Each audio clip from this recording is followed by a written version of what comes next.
Also joining us on occasion will be our One News partners from the Philippine Star and Business World Online. We have Pat Mangunit live with us from reporting from EDSA Santolan. Pat, what's the situation there?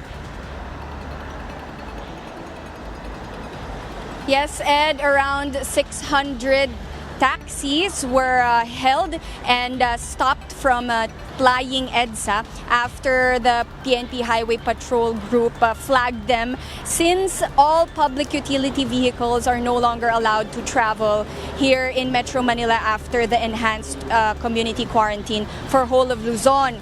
And now the drivers are also complaining that their income will be affected after they were held here since 8 a.m. this morning. And they were also asking or clamoring that the government give them at least the same amount of their income that will be lost due to the quarantine.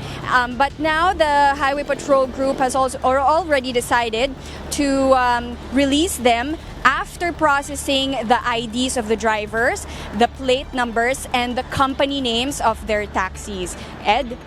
Well, Pat, what do we expect to happen from this? Have they been apprehended? Will they be issued tickets, or will they just be given warnings?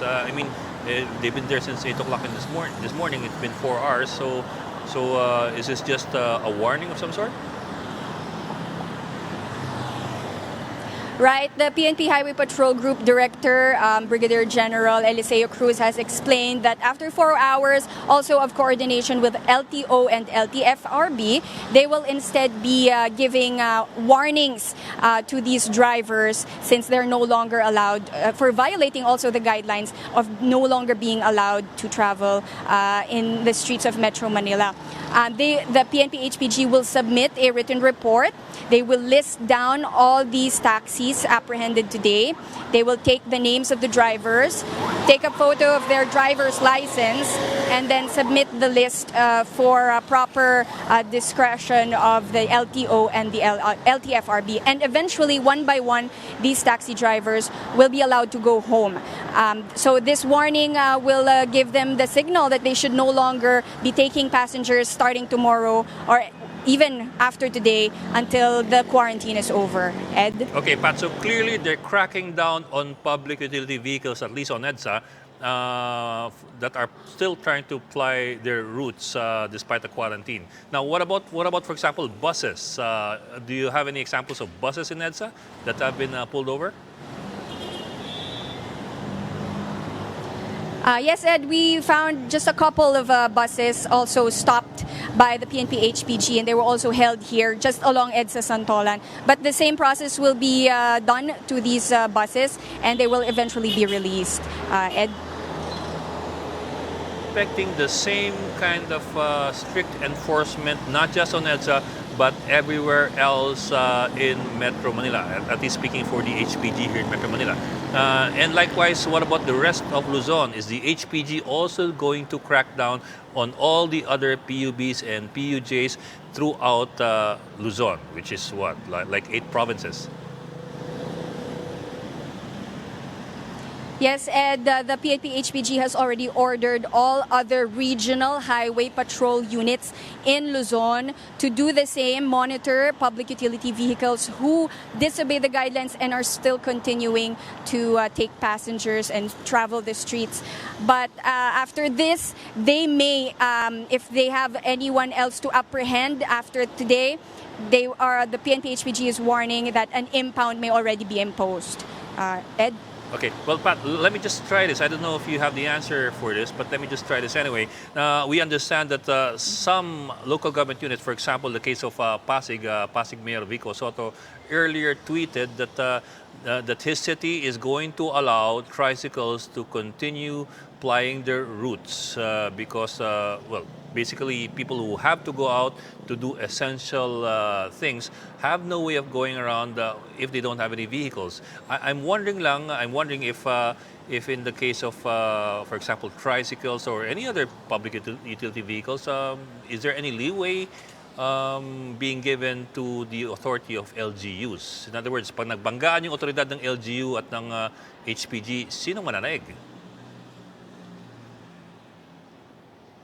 Well, right now, Ed, the PNP HPG says that when the guidelines were given to them, that would also include jeeps, buses, as well as tricycles. But so far, here in major thoroughfares, the HPG is inspecting. No tricycles have so far been apprehended.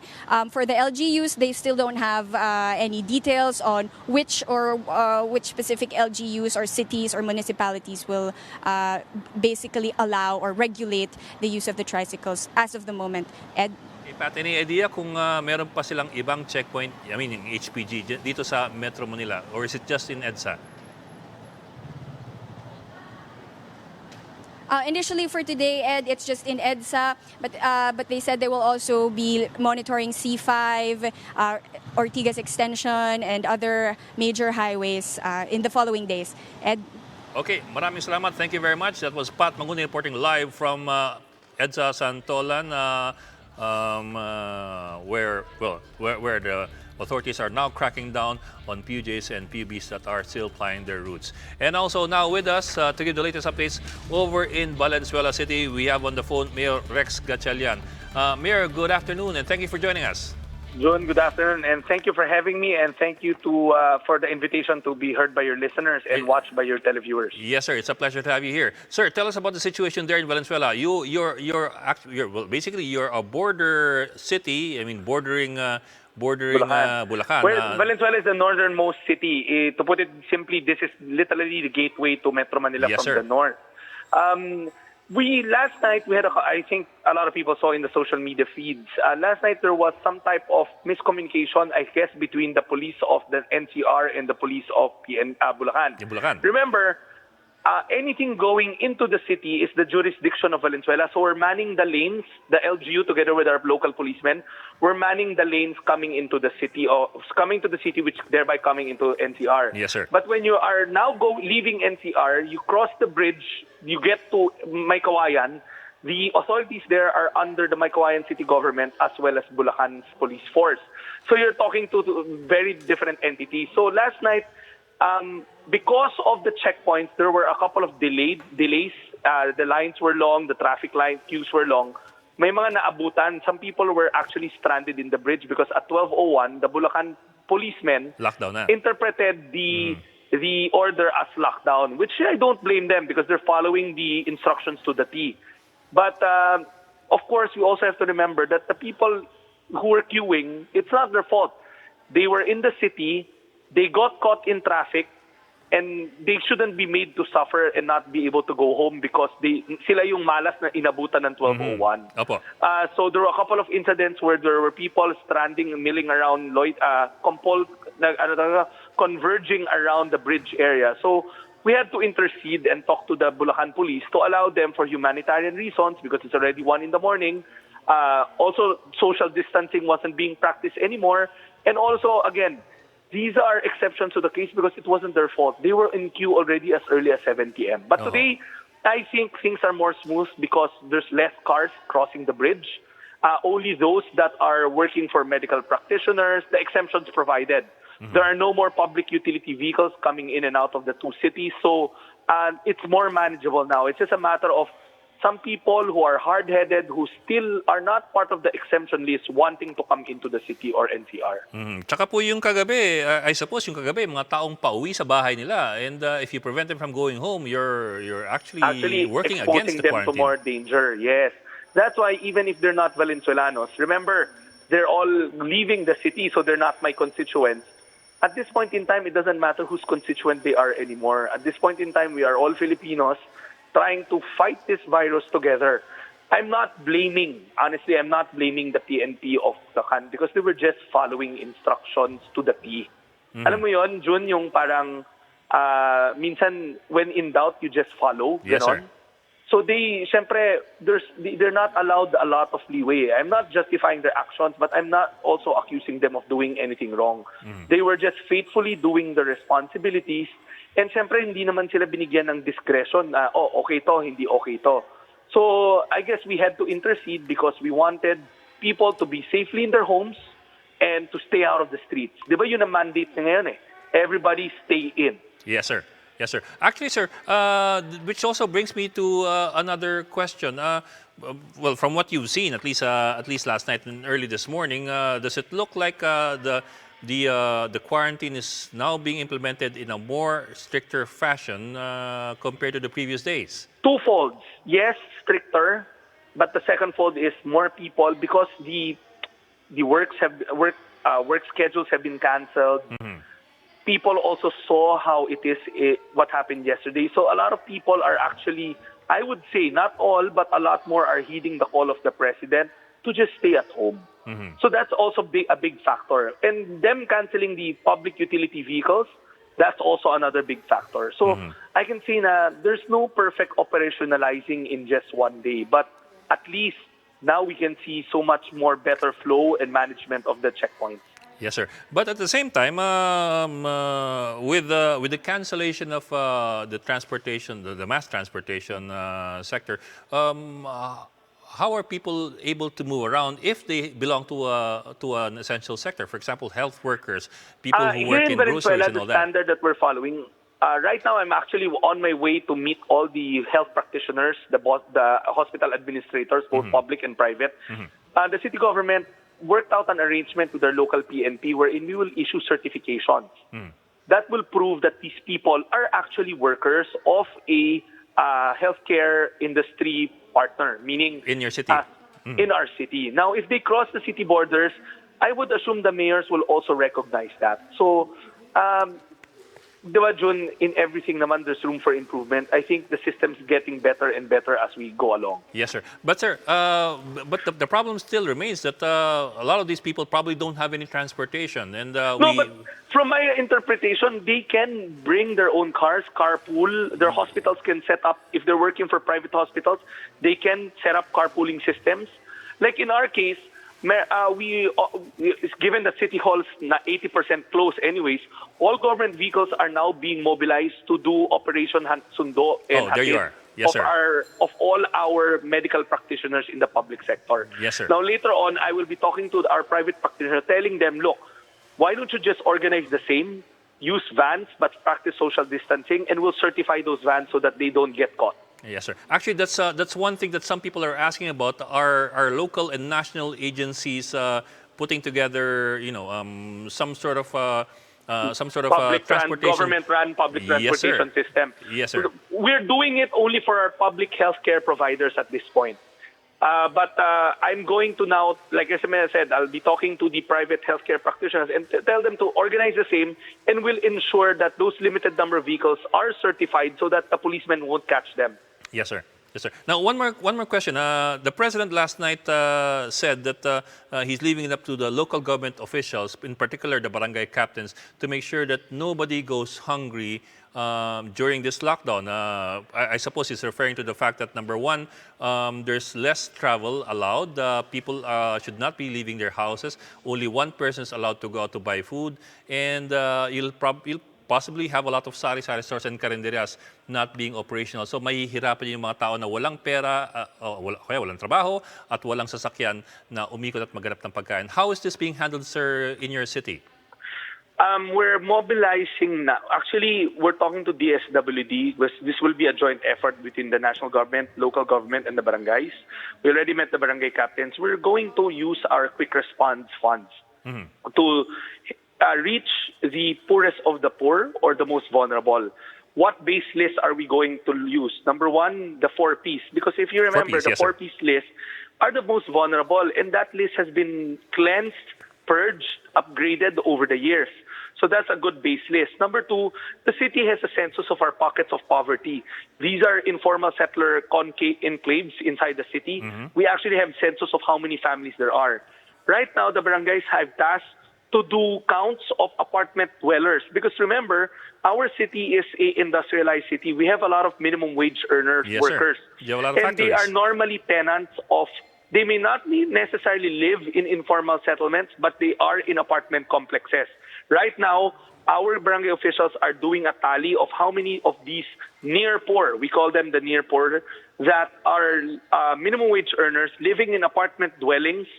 So they're now doing door counts as we speak. Yes, sir. Yes, sir. I don't know if it's too early to ask you, but would you have anything in mind as to how, for example, How do we dispense the food? yes, We've whether it's already food or gotten money, that far. Money or the food? whether it's food or money, sir.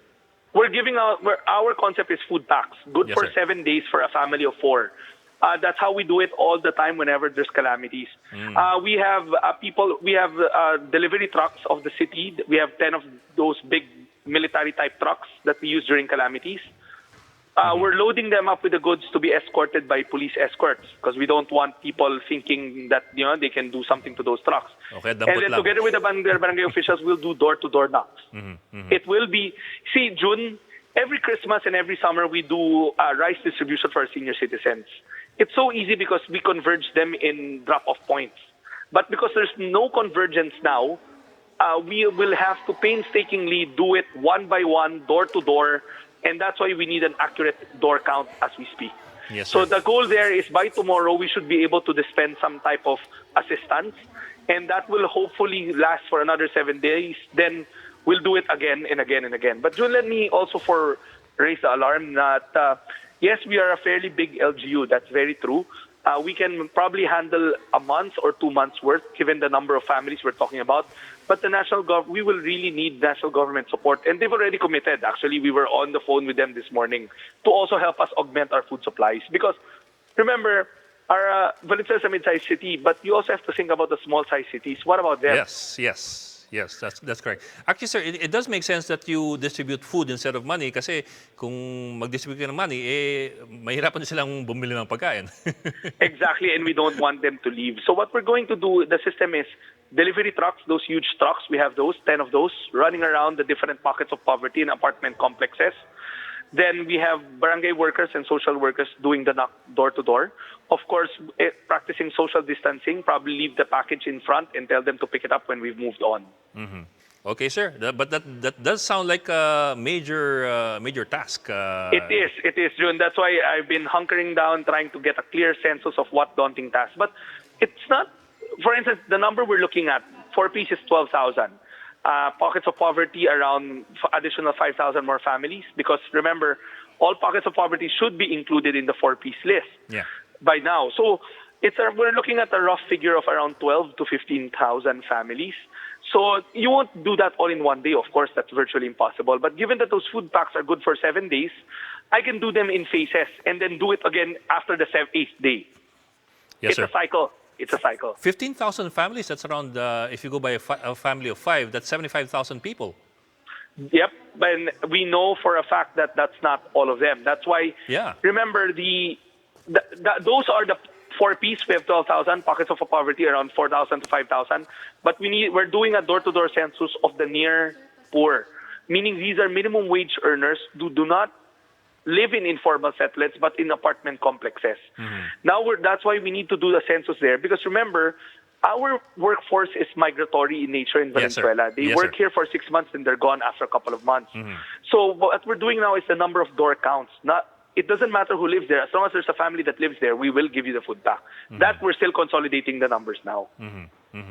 Sir, I'm sorry. Let me squeeze in one more question. Earlier today, we saw a tweet by Pasig Mayor Vico Soto, and his point of view is that as the mayor, he has the authority to allow tricycles to continue plying their routes. Kasi sabi niya, walang ibang masasakyan yung taong bayan na kailangan June, gumalaw. I took my cue from what Mayor Vico also did, because last night that was our gut feel.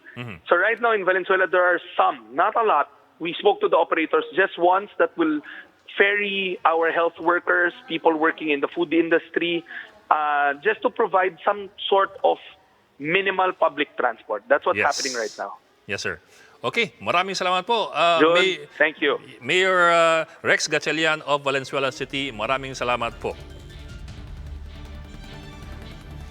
And to expound on the scope and limitations of the enhanced community quarantine in Luzon, we also have on the line Interior Undersecretary Jonathan Malaya. Yusek Malaya, thank you for joining us. Yes, Ed, and thank you for inviting me. Yes, sir. It's a pleasure to have you here, and thank you for giving us some of your time. I know you're very busy, sir. Let me start off with the quarantine itself. The quarantine's been expanded from Metro Manila to the entire mainland of Luzon. So, in effect, are we looking at closing the ports? For example, the Matnog port and the Batangas port, and all the other ports that flow towards the Visayas. Yes, we are. But just to clarify, it's not simply the mainland of Luzon. The entire political units of Luzon is Oh, part of it. that So that includes would Batanes, include I suppose, and region Catanduanes. 4B. Yes, Batanes, Catanduanes, Masbate, and the island province of region 4B, which is Mimaropa. Mimaropa. So that would also include Palawan, Yes, sir. no, and And Mindoro. Mindoro. So yeah, but of course we have an assessment on a regular basis. So maybe in some areas which are really isolated and there are no reported cases of any positive COVID-19 incidents, then it's possible that it may be raised. But that would all be dependent on the Department of Health.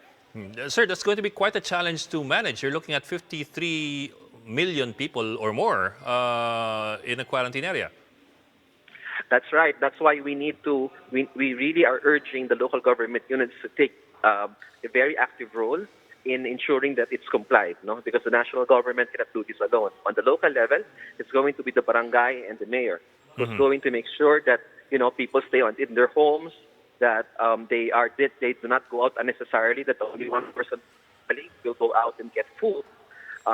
Now, to respond also to the needs of indigent families, the president already declared a state of calamity over the entire Luzon. So the local government units can now use their quick response fund Yes, they have for access. them to access that amount and that fund for them to buy financial assistance, no? to buy food and provide financial assistance to indigent families at this time of need. Now, if the LGUs find that their funds are not sufficient, they may request augmentation from the DSWD and the DOLE and the DTI. And the DSWD yesterday was given the instruction by the president to start preparing food assistance, no?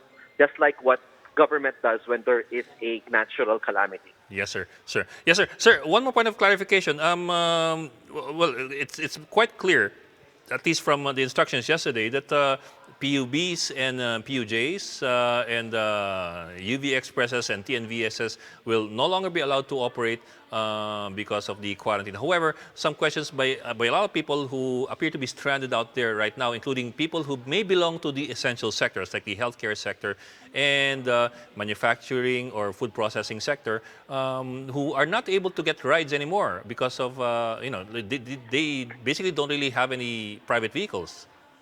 Yes, that's correct. We also monitored that situation. And in behalf of the Department of Interior and Local Government, I'd like to apologize to all of those individuals, no, who are clearly exempted from the ban and yet are being turned away. These are first-day kinks, no? What Yes, sir. people call as first pains.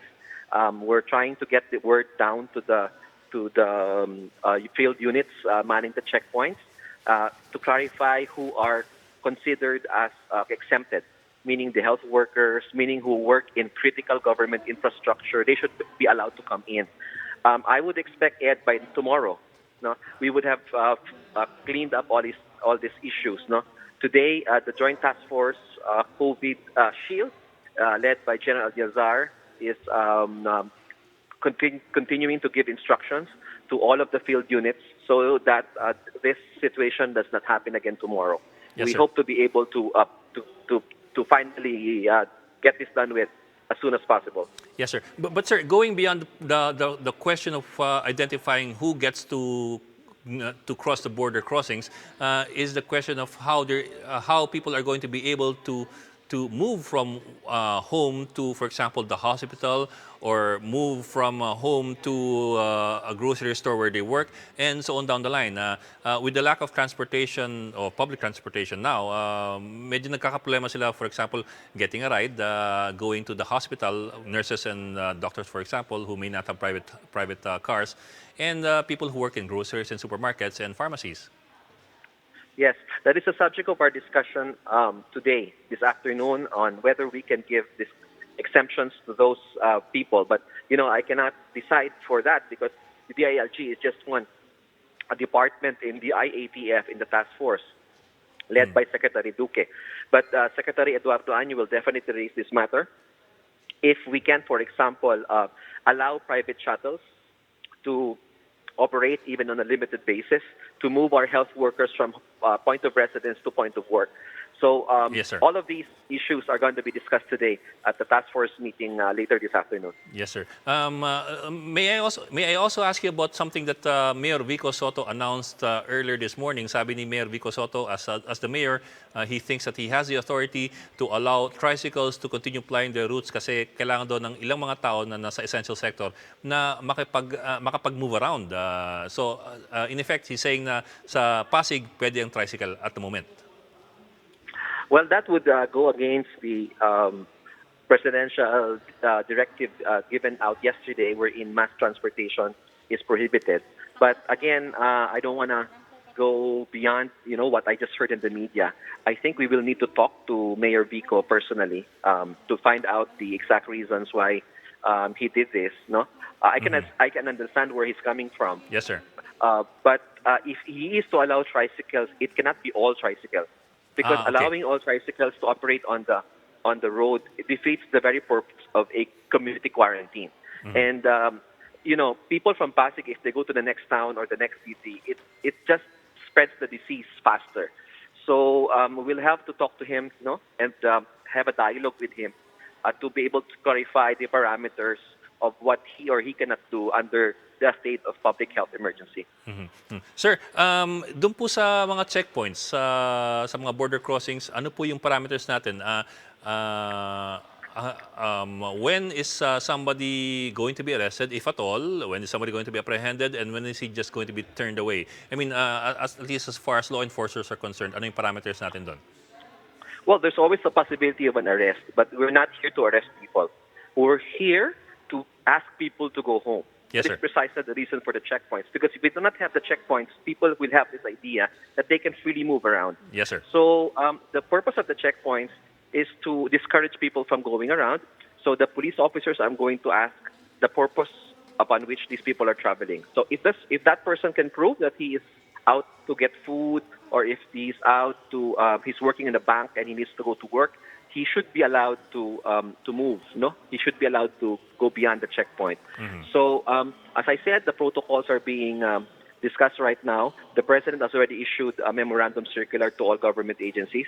It's just a matter of ironing out the details, and I would expect that by tomorrow, all of these issues would have been clarified. Okay. Sir, last na lang, promise na. Okay. Cotabato City has declared that it is now on lockdown. Can you clarify for us, meron bang kaibahan ng lockdown sa community quarantine at yung pagsisilang borders? And in this case, can an LGU actually impose a lockdown on its own?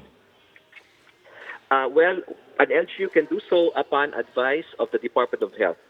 So let me clarify with the Department of Health if they already recommended to the city government of Cotabato for a lockdown. A lockdown is an enhanced community quarantine, which means that people cannot come in and go. That the boundaries of Cotabato City are sealed. So again, let me check again Yes, with sir. the Department of Health, because if there is no advice from the Department of Health, then I would presume that the mayor went beyond his authority. Yes, So sir. we will take a look at this issue and investigate further. Yes, sir. Although may special nature din yung Cotabato, it is part of BARM, which is an autonomous region. Yes, but it has not yet been turned over to the autonomous region. The Cotabato City, as of now, is still part of the national government. The formal turnover will be on December of this year. Okay. So it is not yet under the BARM. So we can still direct the mayor in this during this time of public health emergency. Okay. Maraming salamat po, Undersecretary Johnson Malaya. Thank you for joining us and thank you for taking our call. We now bring in Jem Abansenya, our News 5 correspondent reporting live from Davao del Norte. Jem, kamusta kayo dyan?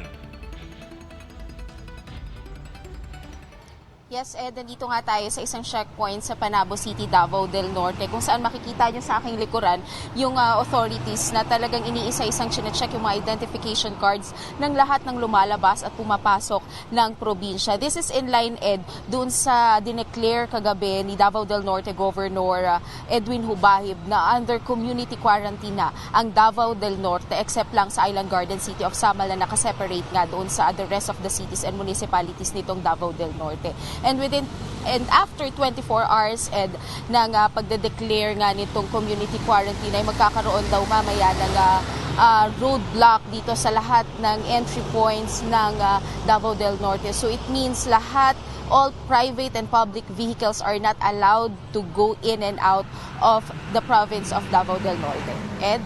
Okay, Jem, kasi at least what we've seen in the past few days, different LGUs, mukhang iba-ibang LGU, iba-iba ang kanilang parameters, iba-iba ang kanilang mga guidelines, iba-iba yung kanilang pakikitungo doon sa gaano kahigpit yung kanilang pag-check. Diyan sa inyo, ano ba? Mahigpit ba sila? Paano yung pagbusisi nila ng mga bagay-bagay, yung mga dokumento and so on down the line? EDSA ngayon daw, since hindi pa within 24 hours pa naman, hindi pa umaabot yung 24 hours after the declaration. Sa ngayon, ang ginagawa daw ng otoridad, kasi kanina nakausap natin si Colonel Nolasco MP ng 1003rd Brigade, chine-check lang daw muna nila yung lahat ng identification cards and kung walang importanteng lakad sa labas ng Davao del Norte, walang official business, ay hindi raw nila papayagan munang lumabas. And sa ngayon daw, ay ang ginagawa nila ay itong information dissemination dahil hindi naman daw lahat ay nakarinig o nakapanood nung pronouncement nga kagabi nito ni Davao del Norte Governor Edwin Hubahib. Okay, Jem, kamusta naman yung COVID victim natin dyan sa, I think, Davao Regional Medical Center? How's it turning out? Yes, Ed, according nga sa mga opisyal ng Davao Regional Medical Center sa Tagum City, ay improving itong kondisyon ni patient 130. Ito nga yung 21-year-old Filipina na taga Davao de Oro na may travel history sa Qatar at sa UK. According nga kay Dr. Brian Dalid ng DRMC, ay wala ng sintomas ng COVID-19. Ibig sabihin, wala ng ubo, wala ng sipon at wala ng lagnat. And padala na rin daw sila ng additional or second swab test dahil nga para ma-confirm kung positibo pa rin ba o negatibo na sa COVID-19 itong unang pasyente ng COVID-19 dito sa Davao Region. So mukhang magaling na for confirmation na lamang. Yes, Ed. Pero ito nga yung binabantayan ng authorities dito kasi medyo nadagdagan ng yung mga persons under investigation, Ed, kasi nga patuloy yung isinasagawang contact tracing dito nga sa mga nakasalamuhan nito ni patient 130 na nagmula sa UK na bumiyahe ng Qatar. Ed? Jem, dyan din sa area ninyo, meron din bang curfew of some sort as a result of yung COVID-19? So far, Ed, ang probinsya na nagpatupad ng curfew dito sa Davao Region ay itong Davao de Oro. 9 p.m. to 5 a.m. yung ipinatupad na curfew. Ito rin ay inanunsyo kahapon ng kanilang local officials. Pero the rest of the province, so far, wala pang curfew na ipinapatupad, Ed. Okay, and public transportation naman is not yet a problem there? Wala namang ganung paghihigpit dun sa public transportation? Yes, Ed, wala pa naman so far. Pero yun lang talaga yung mga may problema. Itong mga bus, kasi kahapon, Ed, dahil nga may partial lockdown na from Davao City, yung mga public transportation, itong mga bus, itong mga public utility, itong mga vans na galing sa Tagum City, talagang hindi na sila pinapasok. So yung mga pasahero apektado, pinabalik na talaga sila ng Tagum City at hindi na pinayagan pang pumasok ng Davao City. Ed? Okay, that was Jem Abansenya reporting to us live from the Davao region. Maraming salamat, Jem Abansenya. What we now have is both a stricter quarantine measure that has been expanded from the original borders of Metro Manila to the entirety of Luzon. Now let's take a look at the parameters of this expanded and enhanced quarantine or community quarantine. It all began March 15 with what was called the community quarantine for Metro Manila. Now, Metro Manila is the national capital region with 16 cities and one town. It has a population of 13 million during the night, but come daytime, the population expands to up to 16 to 17 million. Now, with the new measure in place, we have a total lockdown or quarantine of the entire island of Luzon, not just the mainland island, it turns out, but as well the other outlying political areas of Luzon, which would include the Batanes group of islands, Catanduanes, Palawan, and as well Mindoro. And the population of that area is now 53 million as of the 2015 census by the Philippine Statistics Office. Authorities are now guarding possible routes between Luzon Island and the rest of the country. For example, a favorite Roro port is Matnog Port in Sorsogon, where you usually have a lot of traffic coming in and out for the ferries. So Matnog Port in Sorsogon is one area. The other area that people have to watch out for is the Batangas port, which usually has access to, for example, Mindoro and further down south. Now, as you can expect, you will have authorities locking down on these ports and as well as on other ports that service the southern part of Luzon. Now, with expanded community quarantine, we're looking at this. Land, sea, and air travel has been suspended. International outbound flights will only be available for the next 72 hours. So foreigners who plan to leave the country have to leave within 3 days. Otherwise, they lose their chance for an entire month. As well, movement of cargo will have to go on unhampered. Uniformed personnel, medical supplies, and humanitarian services will still be allowed to use land, sea, and air travel. So these are the exemptions. We also have strict home quarantine, which means that everybody else has to stay at home. You're only allowed to leave to access basic needs like food and medicine, and only one person at a time for each household is allowed to leave. The government is now encouraging a work from home scheme, especially for the executive department, and it expects the judiciary and the legislature to also follow suit. Public transportation has been suspended throughout the entire Luzon area. No MRT, no LRT, no PNR, no taxis and jeeps, no public utility buses, no TNVS, so that means no Grab, no Auto, no Angkas, and it looks like there's as well there are no food delivery services also operating. And as we heard now, just a few minutes ago from USEC Jonathan Malaya, even tricycles are not supposed to be plying the routes, even though, well, the Pasig City Mayor has said that they still plan to allow tricycles to ply the routes.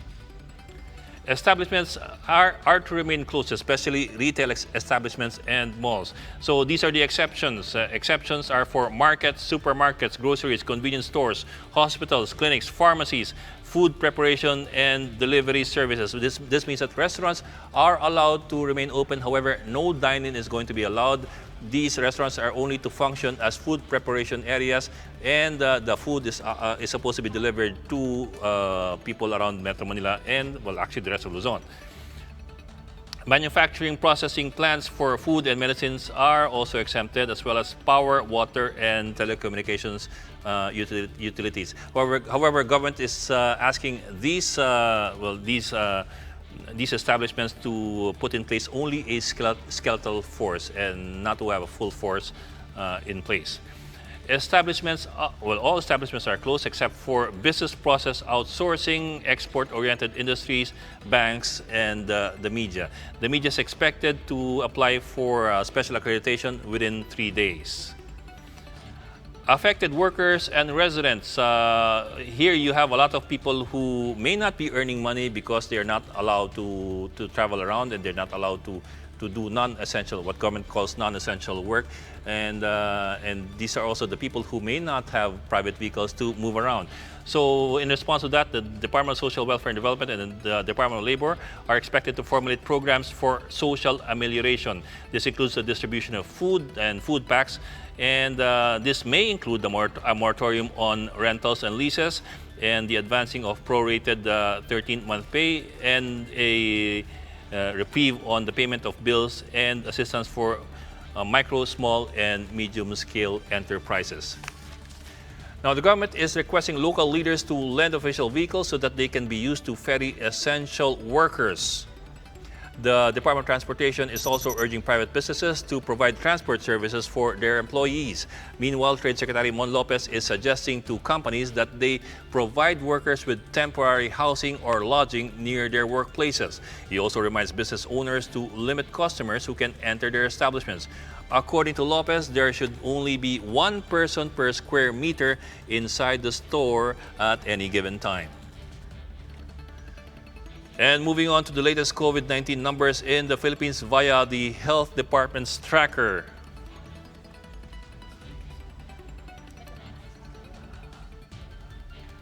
Okay, here you see the map of the Philippines. The center of the infection, of course, is in Metro Manila. But you have pockets elsewhere, like here in Ilocos, you have one. And a case in Dumaguete, a case in Northern Mindanao, and as well a case in Davao City. However, most of the infections were detected here in Metro Manila. Well, virtually all of them actually.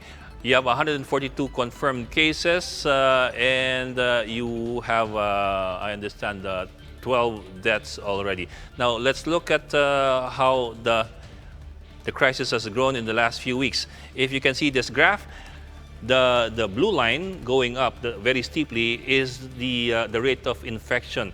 The rate of infection started moving very, very steeply beginning March 7 up to March 16. You can see how the line has climbed in an unusual way.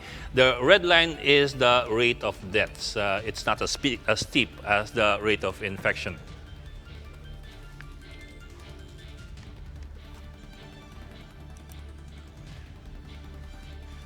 Okay, if you check this graph over here, you will see who are the biggest victims of the infection.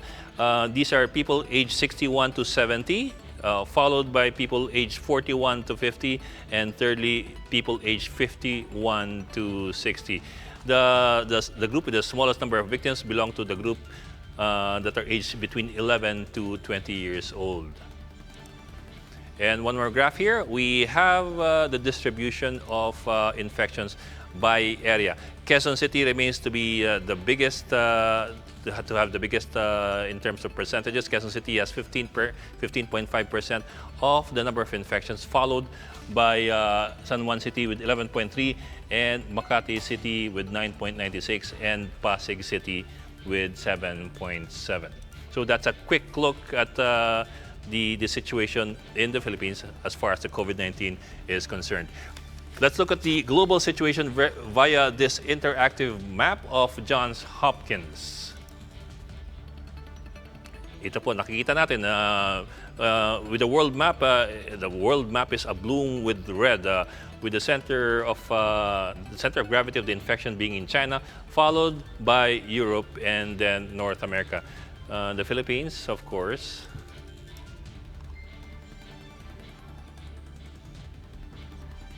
Oops. There. Sorry. Failure to aim. Philippines with one big red dot over there. Total confirmed cases, 181,127. Total confirmed deaths, 7,114. That amounts to a mortality rate of around 3.9%. Total recovered is around 78,085. That's around less than half have already recovered from this infection. Bulk of the infections are still, of course, in China with 81,000, followed by Italy, Iran, Spain. South Korea remains the only Asian city in the top 10, then followed by Germany, France, US, Switzerland. Japan is way down there, followed then by Malaysia with 566. That's a quick look at the infections throughout the world. That's the latest on the enhanced and expanded community quarantine in Luzon. For more updates, follow News 5, The Philippine Star, and Business World Online. I'm Ed Lingao. We are One News.